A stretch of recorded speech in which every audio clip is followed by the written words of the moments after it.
बिस्मिल्लाहिर्रहमानिर्रहीम। Dear students and viewers, अस्सलाम वालेकुम। उम्मीद करता हूं आप सब खैरियत से होंगे। प्रीवियस लेक्चर में हमने control of narcotic substance act 1997 को डिस्कस किया था, जिसमें हमने डिस्कस किया सेक्शन 1 को, जिसमें आप जान पाए कि ये जो नशावर अशिया को काबू करने वाला जो एक्ट होगा उसका नाम क्या होगा। तो उसका नाम control of narcotic substance act 1997 होगा। सेक्शन 2 में डेफिनेशंस दी गई थी, जिसमें वो तमाम लिस्ट थी जिसको कानून सजाएं बताता है कि अगर ये नशावर अशिया इस्तेमाल करेगा तो कानून में ये सजाएं बताई गई हैं।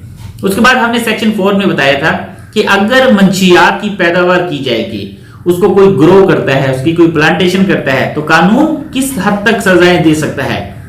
तो ये भी आपको बताया था कि सेक्शन 5 में उनकी सजाएं हैं 7 साल तक है और साथ में फाइन है।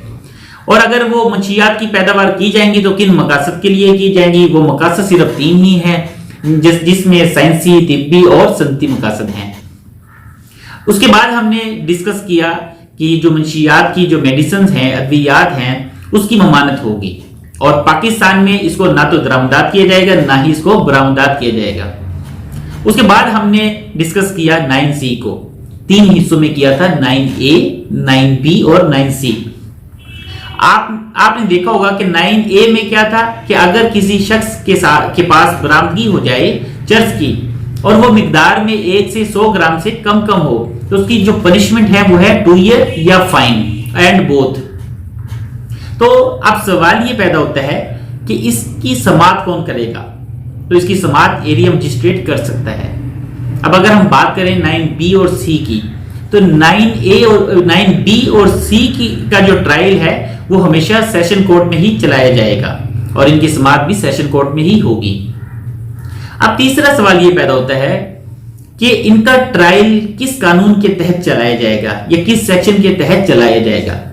अगर आप देखें सेशन कोर्ट का ट्रायल जो CRPC में बताया गया है अंडर सेक्शन 265A से लेकर 265K तक, अब इन तमाम सेक्शन को ध्यान से पढ़िए तो इसका ट्रायल भी सेम वैसे ही है जैसे सेशन कोर्ट का चलाया जाता है।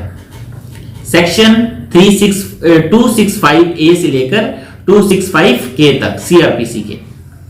अब सवाल ये पैदा होता है कि जब बेल करवाई जाती है या जब उसका ट्रायल चलाया जाता है तो किन बातों का खास ख्याल रखा जाए। ये स्पेशली वीडियो यंगस्टर लॉयर के लिए है जो अभी न्यू कमर है। तो आपने देखा होगा कि जब भी FIR में किसी बंदे को नामजद किया जाता है तो देखा जाता है कि आया आदमी जो है जिसके ऊपर ऑफेंस लगाया जा रहा है या FIR में नामजद किया जा रहा है वो रिकॉर्ड याफ्ता है या अदम रिकॉर्ड याफ्ता है। उसके बाद देखा जाता है date and time of occurrence देखा जाता है, डिले कितना है ये देखा जाता है। और साथ में आपको मैं एक बात बताता चलूं, अक्सर ये होता है कि पुलिस अफसर अगर आपसे बरामदगी करता है और FIR में उसका नाम फला फला लिखा होता है, अगर आप थाने से उसका रिकॉर्ड मंगवाएं तो मुमकिन है कि वो उस वक्त ड्यूटी पर कहीं और तैनात हो, तो आप रिकॉर्ड उसका जरूर तलब किया करें। रिकॉर्ड तलब करने से फायदा ये होगा कि आप काफी हद तक उसको बेगुनाह साबित करने में कामयाब हो जाते हैं।